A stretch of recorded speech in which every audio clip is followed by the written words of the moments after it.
everyone, to this bumper episode of the Northern Spin podcast. My name's Michael Taylor, and I'm joined, as always, by Chris Maguire. Hello, Michael, and to the dear viewers and listeners. Michael is on one today, so this should be gold dust. It's been a remarkable week. Liz Truss fell on her sword, as we both predicted.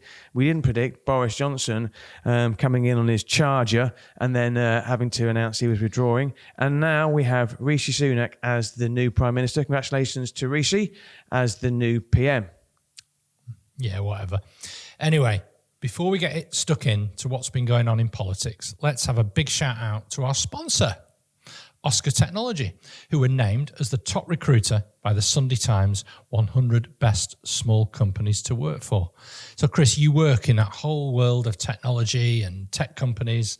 How important is recruitment at the moment? Number one priority. That's why Oscar Technology and Oscar Recruitment, that's where they fit in. Headquartered in Manchester, Oscar has offices around the world. Their CEO, Andy Morell, is born and bred in your hometown of Marple. Well, it doesn't get better than that. Oscar Technology, clearly a name that you can trust.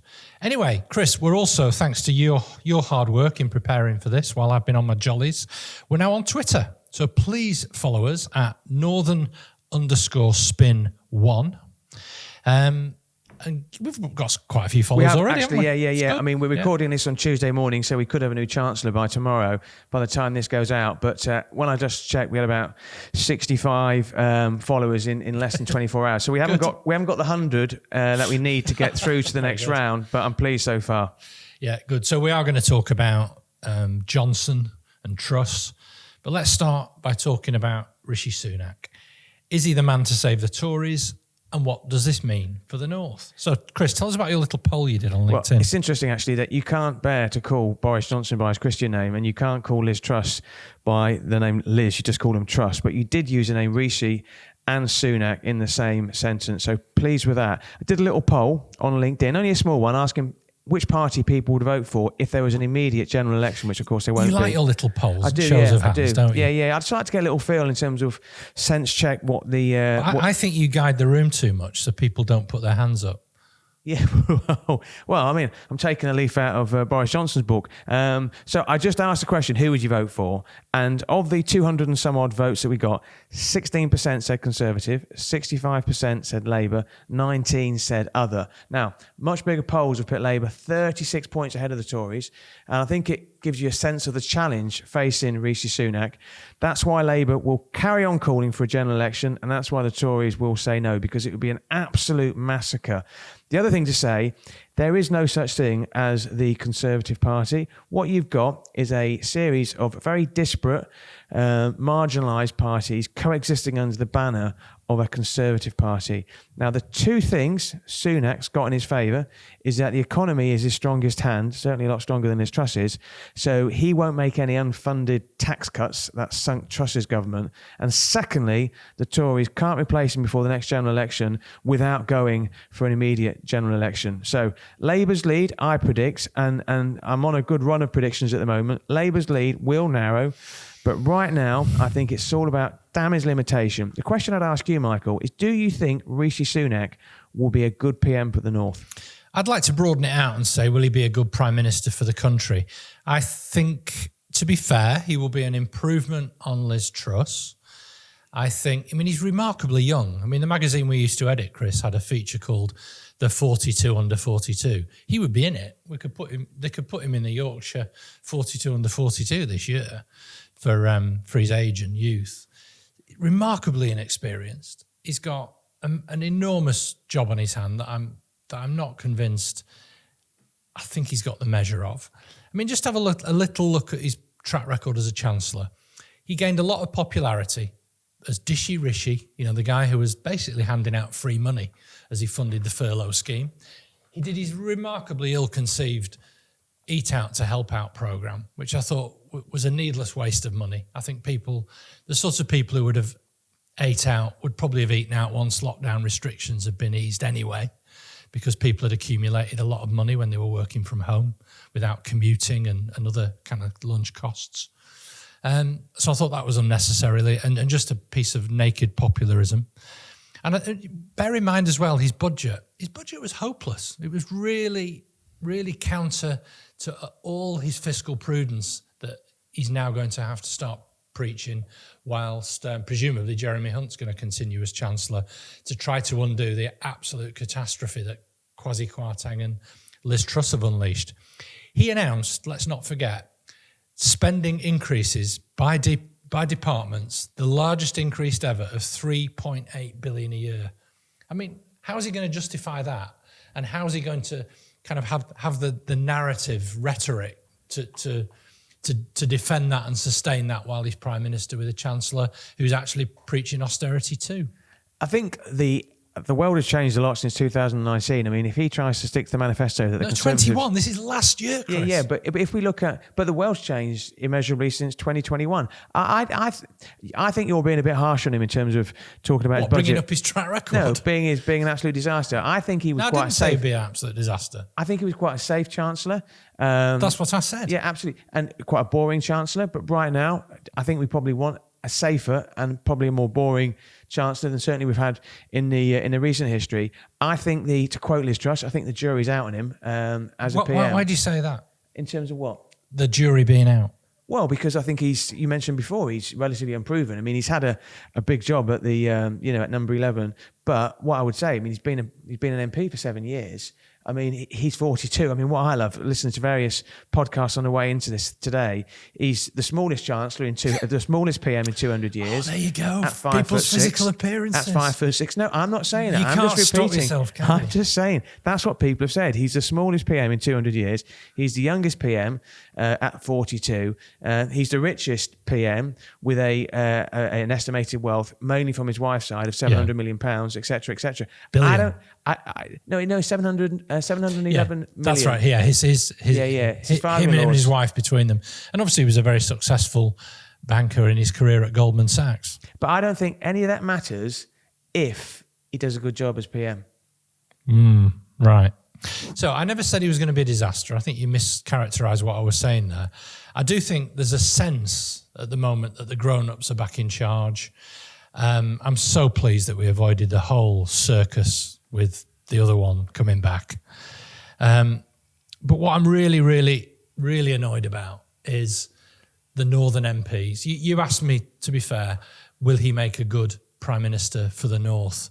I did broaden it out by saying, well, let's have a look at how he'll be for the entire country, how he's going to handle the fact that he's going to make some tough fiscal choices and presumably keep Jeremy Hunt in post, which calm down the markets, which seem to be the people who are really in charge of the bond markets seem to be in charge of the country at the moment. Now, I think the people I'm most appalled about are the Northern MPs. The Northern MPs were elected in 2019, who, constituency by constituency, the thicko branch of the Tory party, all as one, seemed to line up behind the other guy to bring him back. And I was just appalled by that. Yeah, what do you reckon? 100%, 100%. And I'm going to make a point, and this isn't a political point against the Conservative Party. You accuse me of being a Tory. I'm not a Tory. I didn't? When did I do that? Okay, you said I'm the Daily Mail. I merely pointed out that you used to work at the Daily Mail. I did. And some of that practice seeps into your analysis, your visceral hatred of the Labour Party. No, there is no visceral hatred of the Labour Party. Your will to want the Tories to be the natural party of government. I just sense that seeping out of your every pore. No, well, you'd be wrong, but not for the first time. You are a Labourist, and even you wouldn't deny that. Now, the starting point for me, for any politician, should be this: what's in the interest of the country? And the behaviour of some of the Conservative MPs over the last week, and especially the Northern MPs, has been absolutely outrageous. What we saw over the weekend was the most egregious attempt by some MPs, many from the North, to whip up some sort of pseudo-momentum on Twitter behind Boris Johnson to convince the country that we had 100 MPs willing to back him, which, incidentally, I don't think we did. You're accusing Boris Johnson of lying, Chris? I'm saying Boris Johnson might have been a bit economical with the truth. Now, while people were facing and continue to face the worst cost of living crisis in living memory, we've got James Duddridge, MP for Rochford and Southend East, not somebody I'd normally refer to because he's out of our area, tweeting, "I hope you enjoyed your holiday, boss. Time to come back. Few issues at the office that need addressing. Hashtag bring back Boris." I mean, what planet is he on? That wasn't the worst one. I thought the worst was Jacob Rees-Mogg with his Boris or bust hashtag. I mean, it is a parlour game for these people, isn't it? Truly, truly appalling. Yeah, and if Rishi Sunak does one thing, it'd be to put a rocket on Jacob Rees-Mogg and send him back to Somerset. When Boris, and I'm going to use when Boris pulled out on Sunday evening, it shocked all the MPs who'd come up behind him, so much so that James Dudridge tweeted, well, that was unexpected, off to bed. Now, clearly, he wasn't as well informed as he thought. Everybody who got behind Boris Johnson is stained by poor judgment. So let's have a look at some of the people who got behind him. I looked at a couple of things. I looked at the MPs who backed Johnson to resign in July, only to do a full U-turn and call for him to be the next Prime Minister. You've got to question their judgment. Secondly, I looked at some of the Northern MPs, many of them with wafer-thin majorities who backed the return of Johnson. Right. Now, for the purpose of this game, because I don't want to do all the talking, I'm going to play a game called The Vote.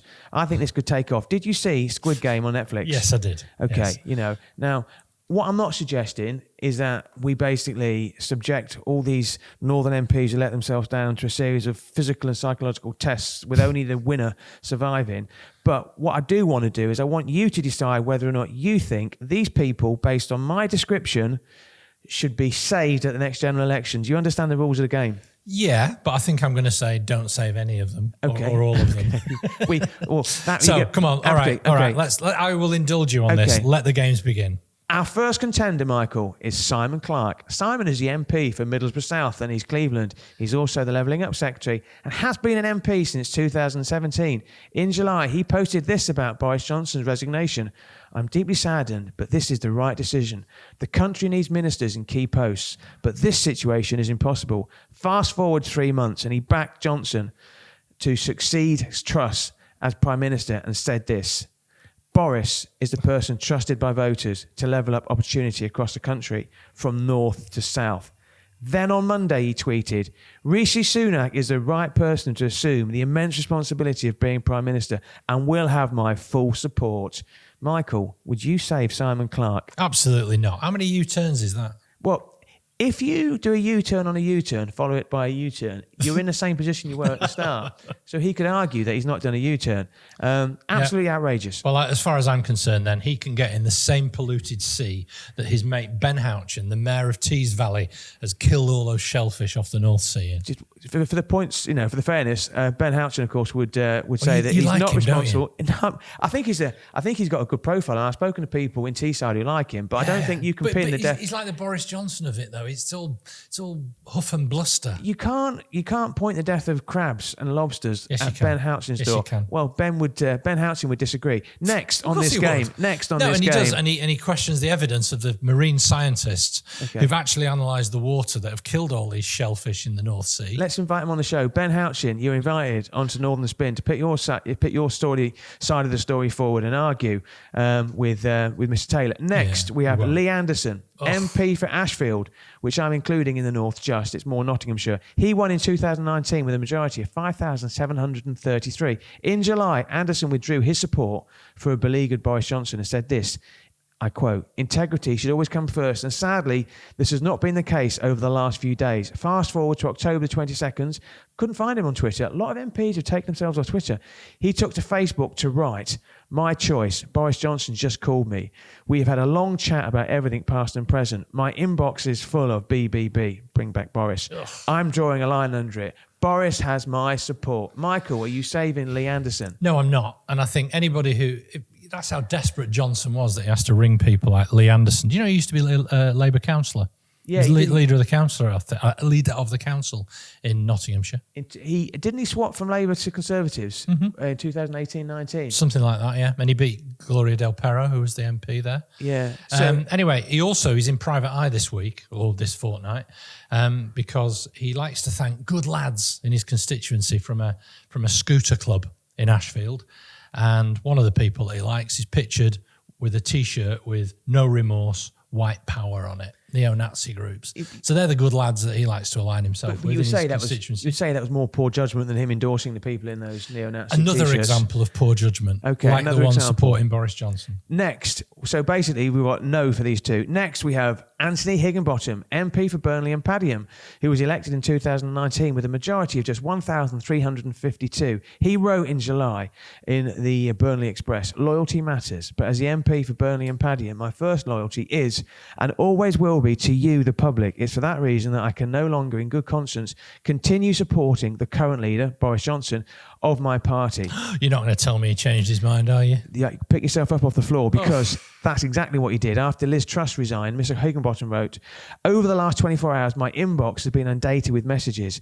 The majority view, and my view, is clear. It's time. Hashtag bring back Boris." Are you saving Anthony Higginbotham? No, and hopefully Oliver Ryan will absolutely whoop his arse in the next in the general election. That will come soon, I hope. Okay, next we've got a personal favourite of yours, Jonathan Gullis, MP for Stoke-on-Trent North, won in 2019 with a majority of just over 6,000.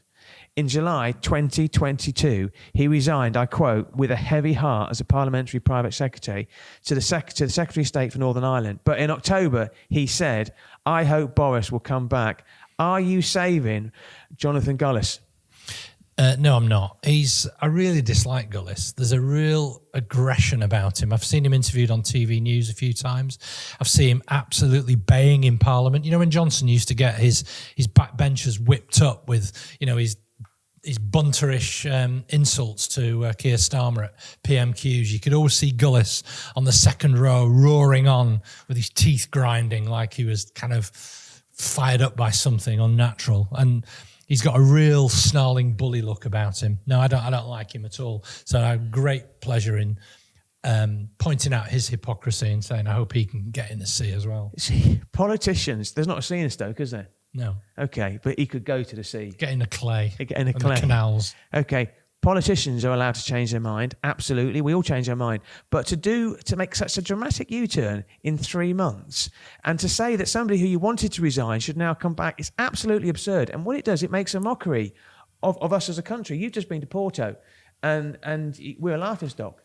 Yeah, we are. So I was in Portugal for a mini break for the weekend, and you pick up international newspapers in our hotel reception. We watch Sky News in our hotel. You see people watching TV in the bar, and people are laughing. They see this clown as our former Prime Minister. We've had a Prime Minister that lasted fewer days in post than Brian Clough was manager of Leeds United in the 1970s. And Britain has become a laughing stock. We'd go into bars and put on Australian accents so people didn't think that we were actually British, so we didn't have to engage in this conversation about our national embarrassment. And one of the people that I saw up there on the TV screen on Sunday morning justifying bringing back Boris Johnson was Andrew Stevenson, who's the MP for Pendle, where my wife's originally from. He was doing the airwaves and doing the tour that he wanted bringing back. Here's the thing, though, Chris. The thing that annoyed me so much about so many of these people, it's not about what's in the national interest, as you quite correctly said at the top of this show. It's not about who's got the skills, the statecraft, the maturity, the attempt to ease the markets, the attempt to build international relations, to be statesmanlike. No, it's all about who will be an electoral vote winner for their seat at the next general election to save their own bacon. I think it's absolutely shocking. See, I understand why people would want to save their job. I absolutely get that. But, I mean, Andrew Stevenson, who you mentioned, who's been the MP at Pendle since 2010, I've met him. He comes across as a nice enough guy. But he tweets, "I'm backing Boris." And then on Monday, he tweets, "It's clear the best person to unite the party is Rishi Sunak. He can count on my full support as our MP." Andrew Stevenson, I mean, why would you do that for? It's not like you're an inexperienced MP. And I don't want to go through every single MP. I'm not going to please don't. But I'm going to mention some others, if I may. So one of these that you're going to mention used to be a colleague of mine when I worked at Insider Media, before your time, obviously. So tell us who these are, and at the end, do you want to guess which one was a former colleague? Well, you've bowled me a googly there. James Grundy at Lee won in 2019 with a majority of 1,965. Very publicly backed Johnson. Ian Levy, Blythe Valley won in 2019 with a majority of 712. First Tory MP to win that seat since 1950. Mark Eastwood, Dewsbury, won in 2019, majority 1,561. Mark Eastwood's the one I'm going to go for. Could be wrong. Scott Benton, Blackpool South, won in 2019 with a majority of 3,690. He said, in support of Johnson, we need a leader with a proven record of delivery and getting the big calls right. Ugh. Chris Clarkson, Haywood and Middleton, won in 2019 with a majority of 661. According to Conservative Home, he backed Johnson, having backed Sunak in the first leadership campaign. And this one really incensed me. Brendan Clark-Smith, Bassett Law. He won the Safe Labour seat at Bassett Law in 2019 with a massive swing for the Tories, was pictured wearing a Boris T-shirt. That tweet is not aged well at all. He's since tweeted his support for Rishi Sunak. Now, there are countless other MPs who've done exactly the same. It shows really poor judgment. Trudy Harrison, Jill Mortimer in Hartlepool, who's only ever said three things that I can remember. One is back Johnson, one back Truss, and now saying she wants Johnson back, and now she's backing Sunak. Not all MPs, not all Conservative MPs have made mistakes. I mean, Andy Carter, who I mentioned in last week's episode, he's the MP for Warrington South, Tory. You see his timeline on Twitter, and it's all about him doing constituency work. It's not about him nailing his colours to the mast and saying he wants, Johnson to be the next Prime Minister. And I just think it's absolutely outrageous. And I actually think, you know what? If these MPs who supported Boris Johnson so vociferously, if there was a general election right now, I think they'd all lose. Am I being unfair? No, I think you're right. I think the tide has definitely swung. I think the public have made their mind up. I was reading something called The Tides of History over the last couple of days, and looking at the way the tide turned in 1992 after Black Wednesday. And people, the media, I think the general public just lost trust in John Major. I think the same thing's happening now. They've just had enough of the Tories and they want change. I can't disagree with you on that. But what I do worry about is their ability to make the decisions that will stabilise the economy, that will ease the cost of living crisis, that will stop there being a massive house price crash, which I think is on its way, and potentially as well letting the North down with a series of infrastructure cuts like Northern Powerhouse Rail. Where's that now? Is it the watered down version that Johnson promised? I mean, Liz Truss's promises aren't worth the paper that they're written on, but we'll have to see what Sunak does. I think we need a short break. I'm out of breath. I'm so angry, but you've calmed me down, Michael, with your labourist tendencies. So let's have a short break.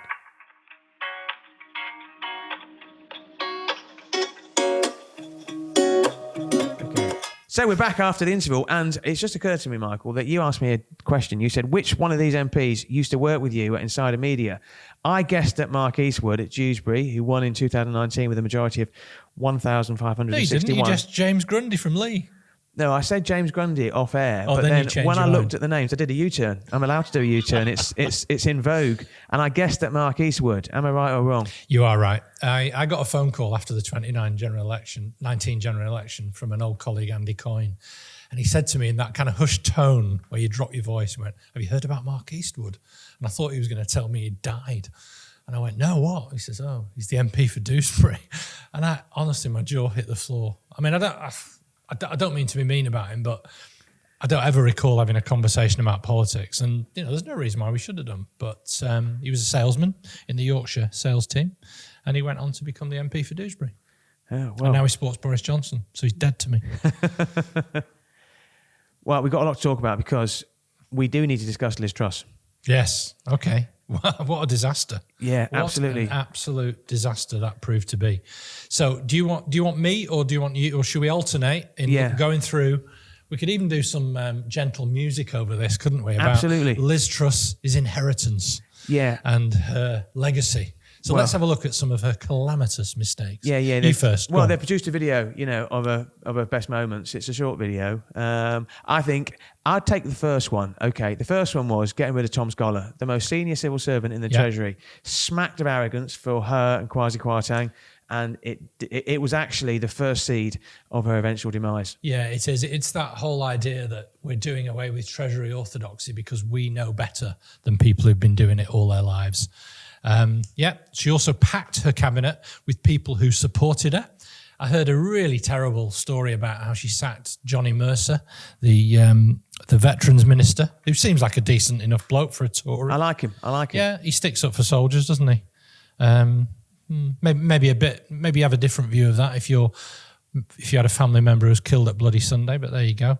Go on. Number 3, Chris. Yeah. Well, she made promises. I don't think because she could articulate herself very well under pressure that she couldn't keep. So she had to perform U-turn after U-turn after U-turn. That will be Liz Truss's legacy, the word U-turn. Yeah, and sacking, of course, Kwasi Kwarteng, her close colleague and close friend. What other highlights have you got down for Liz Truss? She lifted the cap on bankers' bonuses. I mean, she even called them bankers' bonuses. I mean, if you were actually a skilled politician, you'd call them something else, wouldn't you? And that just showed how out of touch she was with the rest of the country. Her biggest mistake was the idea that you could borrow billions of pounds to pay for tax cuts for the richest and not realise the impact that would have on the markets. Unbelievable. And the idea of, trickle-down economics and then getting ministers to say it's not trickle-down economics at all. That did for her.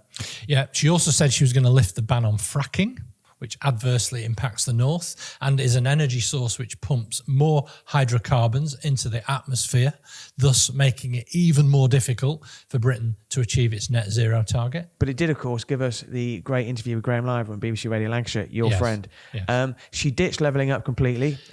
Seemingly so. Although the department is still called the Department for Levelling Up, it's not a policy that you hear very often anymore, is it? Keep an eye out on Simon Clarke, Levelling Up Secretary, to see whether or not he holds his job. Very interested in that. Floating in the North Sea with his dead crustaceans, hopefully. I think the reality is Liz Truss was massively out of her depth as a Prime Minister.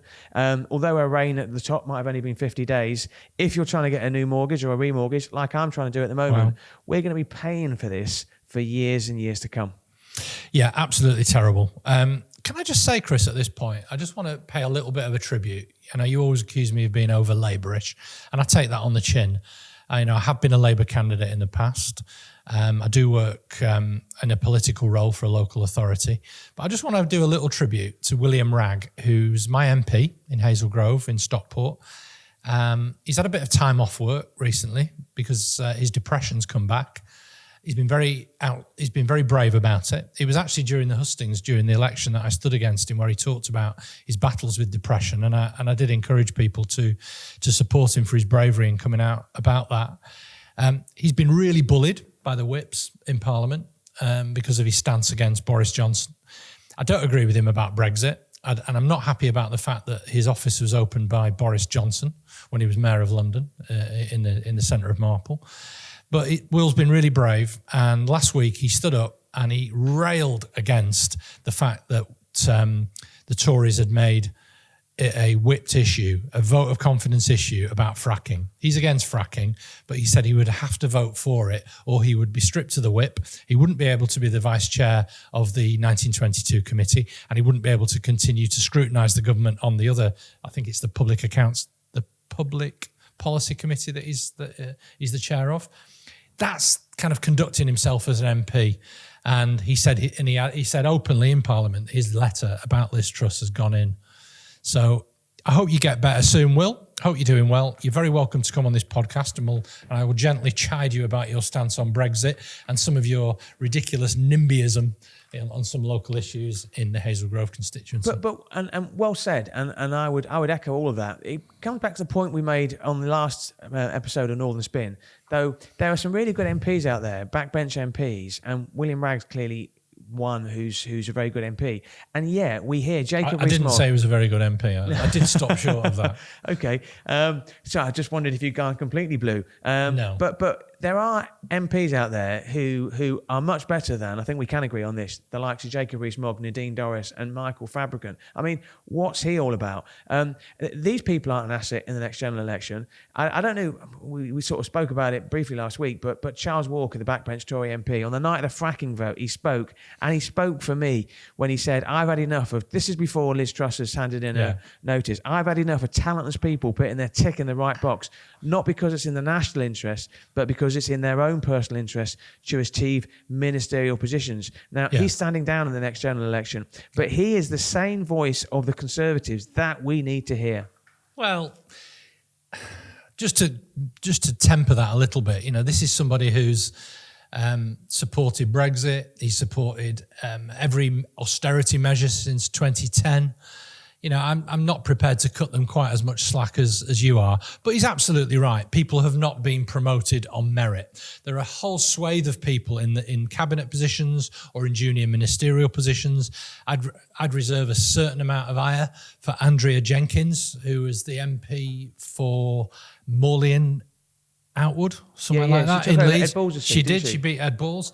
She's a higher education minister, and the only thing she's got to say about issues in higher education, and I know that because I used to work in the sector, the only thing that she's had to say related to her brief is continually trying to re-prosecute these culture wars. And that's where I fear the Tories will fight to really claw back points against Labour, that they'll deploy these people, like Nadine Dorries did with some of her ridiculous stances, the privatisation of Channel 4, trying to weaponise Channel 4 as a political football. I'm really, really anxious about people like that and the stances that they take. I completely agree with you as well about Jacob Rees-Mogg. He's a joke, an absolute joke of a character. And the way he uses his posh tones, particularly when women are interviewing, to try and gaslight them into saying, well, what do you think? I'm not going to do an impression because I'm not going to grace him and dignify him with that. No, but I heard he's that. appalling. And he did that dreadful, we've already talked about it. So no, I heard him being interviewed on Radio 4 and he needs to BBC go. Radio 4. Absolutely. If Sunak wants to build any credibility whatsoever, he needs to get rid of people like Rees-Mogg already. Nadine Dorries has gone. She was almost an embarrassing Boris Johnson fangirl, wasn't she? The fact that those two got senior positions in the cabinet tells you everything you need to know about Boris Johnson. Yeah. But we're going to have a break. That's the end of part 2. It's a longer episode than normal because we've got so much to squeeze in and we think it's so important to discuss some of those issues. But after the break, we're going to be talking about political podcasts and we're going to be mentioning Emily Maitlis.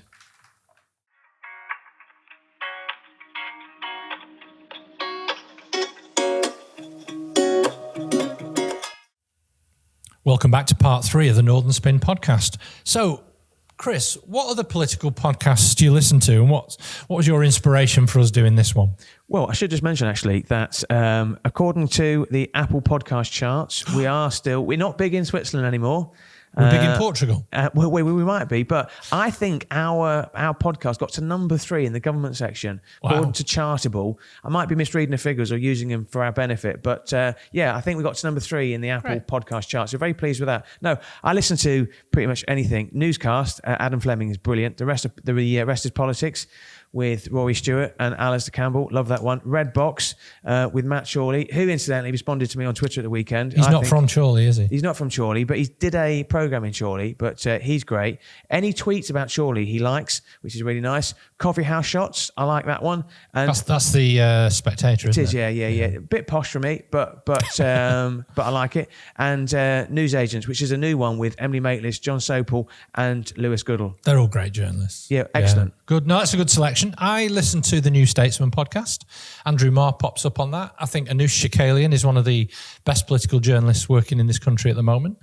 I love Tortoise Media, which was a tech startup, a news startup by James Harding, former editor of The Times, and Matt Dancona, who's a brilliant columnist. They also do some great content in other areas, world affairs and what have you.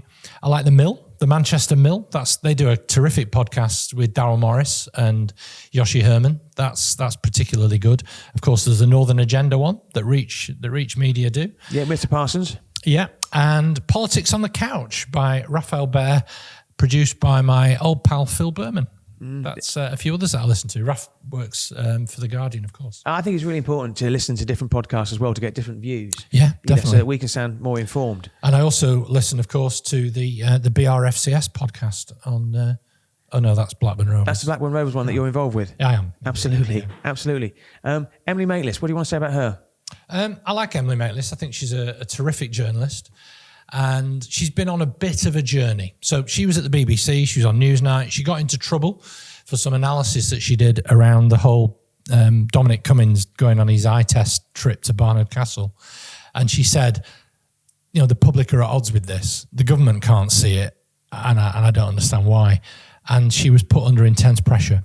She did a lecture at the Edinburgh Television Festival talking about her experience of that. She also talked about the fact that you can't mention Brexit, that the Labour Party don't want to address Brexit, that, for fear of upsetting constituents in seats like the one that Lee Anderson and Andrew Stevenson have at the moment. And so I think, she's been on a bit of a journey. And I think she's kind of got this, I was going to say the hackles raised. She's got the shackles off. So I think she's free to say what she thinks. I still think she's very analytical and gives really, really good insight. She was on holiday in Vermont last week, and she was talking to John Sopel, and John Sopel said, "We've just heard that Boris Johnson is going to be entering the race, or could be entering the race." And her immediate reaction was, "Oh, S-H-I-T. We don't swear on this programme." We don't. Incidentally, John Sopel dropped the F word, and I tweeted him to tell him that I didn't like it. Honestly, no, I didn't like it because, I'll tell you why, I'm trying to encourage my kids to get interested in politics, and I don't want them listening to the F-bomb. In fairness to him, he said after the second F-bomb that he'd been told not to use the F-bomb. So he might have got my message across. The question is, should podcasters be allowed to have an opinion? I think in terms of Emily Maitlis, I think my answer would be yes and no. I think the BBC have got a straitjacket because of their funding arrangement, so they have to be impartial, to the point, actually, that it gets a bit ridiculous. But I think podcasters do have to be honest. I mean, everyone knows Alistair Campbell's Labour leanings. He doesn't try and hide it, but actually what he says is really informed. I think, obviously, you've never hidden your involvement with the Labour Party, nor should you. No, but we also offer insights that and all the other podcasters do. You and I, when we set out to do this, we couldn't just be two journalists who sit on the fence, who say on one side this, on the other side that. I think people are a little bit sick of both sidesism. Yeah. I used to be particularly annoyed at the BBC when they debate Brexit as one, but I'll give another example, climate change, where you'd give airtime to people like Nigel Lawson, the former Chancellor, who he's no climate scientist. He's no more qualified to talk about the effects of carbon emissions into the environment than you or I. And yet they would put him up to give this false equivalence that there was somehow two sides to a debate. And, I used to run a debate series in Manchester called Discuss, and we absolutely would not put on the agenda that we would discuss the reality or otherwise of climate change. It was not a legitimate thing to debate that there are two sides of. The BBC couldn't somehow do this. They used to do the same around Islam as well, where they would often get some absolute idiot like Tommy Robinson to come on a news programme and have a debate with someone like Mo Ansar or Amjem Chowdhury as some kind of spokesperson for Islam. And it used to really grind my gears. No, absolutely, and I think it grinds my gears as well. I think the thing with podcasters though is they've got to think to themselves though, if they then interview the person that they've, made unpleasant comments about, can they be completely impartial? And I think what we try and do is we try and look at politics and to give an opinion, but also to try and be fair as well. Yeah, I mean, I'll be fair as well. I didn't hear what Emily Maitlis said, the context in which she said that about Boris Johnson. I'd have done the same as well, because there was another BBC journalist, apologies, I can't remember her name off the top of my head, who's been taken off the air because she was all giddy and excited. And she says, I can't contain my excitement about the whole, is Boris coming back? They were tracking the flight and all the rest of it. And that was, and people criticised her on Twitter for being too enthusiastic about this whole stuff. I think she was just excited about the news, to be honest with you. Yeah. And you would be if you're in the febrile atmosphere of a newsroom and you've got a former Prime Minister coming back. I get that. People aren't robots. They can express opinions and views. And one of the things that I think Emily Maitlis was probably railing against was this idea, this sort of post-truth environment, that the truth is whatever powerful people say it is. Trump has completely debased politics in America by having his alternative set of facts. And Johnson just used to lie when he opened his mouth. He'd just get through one interview to the other. And serious journalists who took the truth seriously would have found that really, really frustrating. You know what I found frustrating? I don't want to open up the Boris Johnson story again, but nobody seemed to comment on the fact that although Parliament was sitting, he was on a holiday in the Caribbean. Yeah. You know, he's flying back from his holiday in the Caribbean. I know he gets £115,000 for a speech, but actually he's a sitting MP. And I didn't like that at all. Now, thanks to you, Michael, you came up today, you arrived at this podcast wearing your flat cap. I'm in a shirt and tie. So your desperate efforts to get me to be more northern have got a way to go. But tonight, Tuesday night, I am going to surprise my wife with a date night, and I think you need to know a bit more about this. Okay, go on, tell me all about it. Okay. So presumably you're taking her to the opera, or you're taking her out for a nice meal. You going to a Harvester in Chorley or something? No, actually, there's a place called the Bobbin Mill, and it's always between the Bobbin Mill and the Harvester in Chorley when I do take Mrs. M out. But you get a curry and a beer night on one night, and another night is a burger know how night. To treat a lady, I do, don't absolutely. Well, obviously, you and Mrs. Taylor recently went to Porto this weekend as well. So I was inspired by what you did in terms of going away for the weekend. So all things being equal, tonight, Tuesday night, Mrs. M will arrive at Warrington to see Papua New Guinea and the Cook Islands in the rugby league. Now, She doesn't like sport. She doesn't like rugby league. She doesn't like to be cold, and she's asked me whether or not she needs to dress up. And I've just said. So, Chris, remind me. I think you've told me you've done this sort of thing before. How did that end? Yeah, well, what it was is every year in the summer, our kids would go to my in-laws for 2 days, and me and Mrs. M would go on a date night both nights, and we would surprise each other. And the last time I did that, I took her to Accrington Stanley to watch it was a League Cup game against Hull. It wasn't the best game in the world, but the weather was nice, and we got a pie and peas, mushy peas, and Mrs. Not guacamole. No, not guacamole. No, and Mrs. M. It's fair to say she wasn't pleased. You can call her Leah. You know? Leah, yeah. She said to me that she wanted to go at half time, and we even managed to listen to the penalties on the way home. So, I'm not holding out high hopes for tonight, but I'm hopeful that I'll be back to give another episode of The Northern Spin. Fantastic. So I have indeed been to Porto. I think I had slightly more success with my football-induced weekend in Porto. We went to the Clásico on Friday night, which was Porto against Benfica, the biggest game in Portuguese football. It ended up 1-0 to Benfica, and it's just fabulous. 55,000 people in the Estádio Dragão, and we enjoyed it so much, we decided we'd go and see another football match. So we took the train up to Guimarães, which is the historic first original capital of Portugal, where we saw Vitória play Boa Vista. It ended up 3-2, which to my mind is the best result in football. 3-2 is always the best result. Yeah. It's an exciting game. And whereas I'd say Benfica-Porto was like Man City against Arsenal, I'd say Vitória against Boa Vista was a bit more Wigan against Blackburn Rovers. How much would those tickets be at Boa Vista? They were €30 each. Right, okay. Yeah. So probably at £25. Yeah. Okay.